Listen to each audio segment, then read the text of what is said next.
Hello, hey everyone.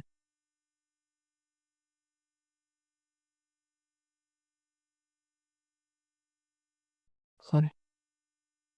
So, uh, till last video, we have seen how we can configure the Redis with the Docker in our local and how efficient it was to fetching the frequently accessed data in a very less time, which basically improves the performance of your application. Okay. So now, as we were discussing in the last video, the validation options you have. So let me see if I have that. So we were discussing this distributed cache entry options where we have some absolute expiration relative times to now and some sliding expiration.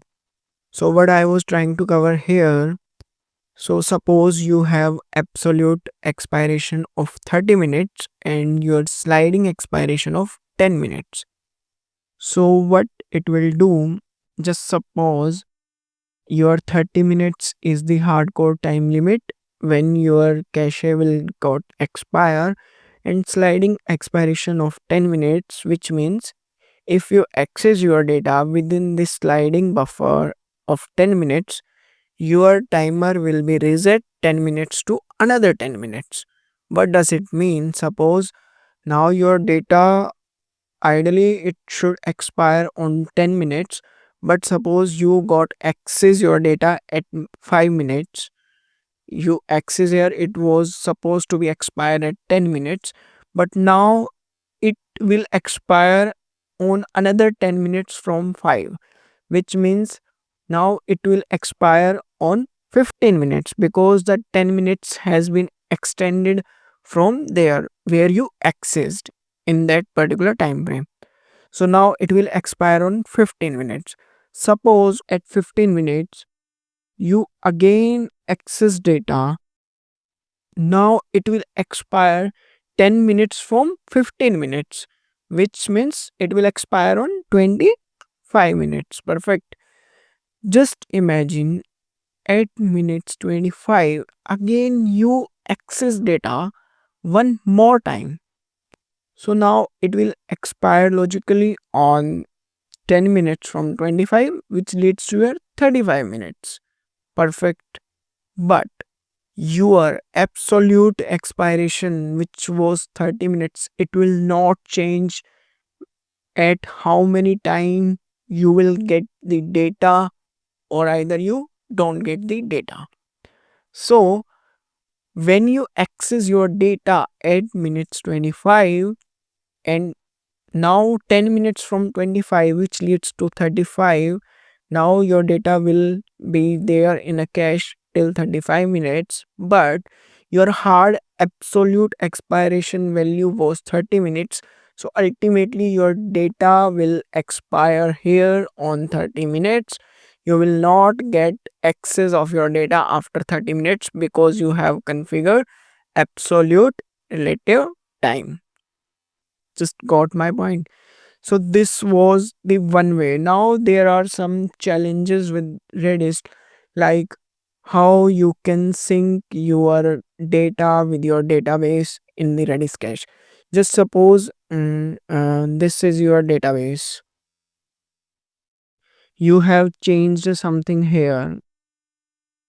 Okay, you made some changes here, but how your Redis cache will know that something has been changed, or do I it only has now stale data. It has your old data, but you have updated your data in the database.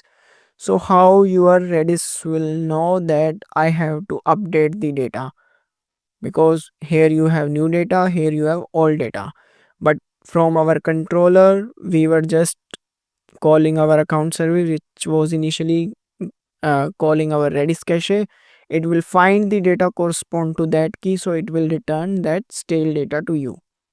So there are multiple ways to deal with this. So like first you can do the cache uh, invalidation like you can remove or delete the caches. Like whenever you are updating your data in the database, what you can do, you can manually delete the caches, and after that you can again, once you will delete, whenever there will be a call to your service and service will find in cache, it will not find because you have manually deleted after updated, so it will make a call to your database and it will get that data.